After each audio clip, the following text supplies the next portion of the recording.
We will see things deteriorate very quickly after 3 a.m. That's when the very heavy tropical rain and the tropical storm force winds will move in. We'll see wind gusts of 50 to 55 miles an hour, and we'll see those winds for hours with that heavy rain. 580,000 people across the state are still without power tonight after Zeta made its way across metro Atlanta and North Georgia.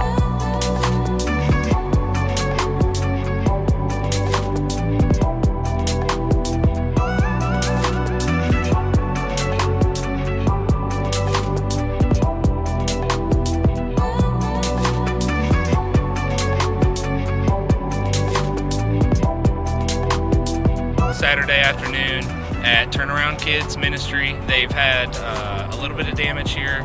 They've had a pretty big oak tree that's fell in some surplus parking area over there, and they also have a huge dead pine tree that is leaning over the kids' playground right now.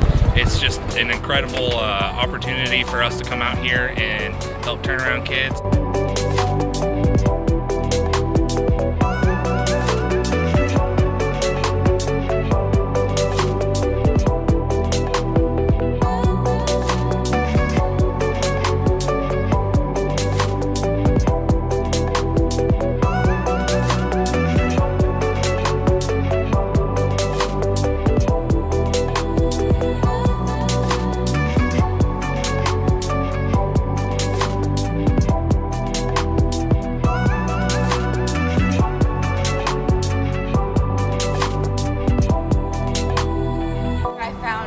A tree had fallen in our front yard and was up against our house, and we got an email from his hands just reminding us that the Sirens Project has been an amazing part of our community. The Sirens Project showed up at our house and took care of it all. It's just been an incredible blessing and an amazing experience, and it's just been phenomenal to see God move that quickly.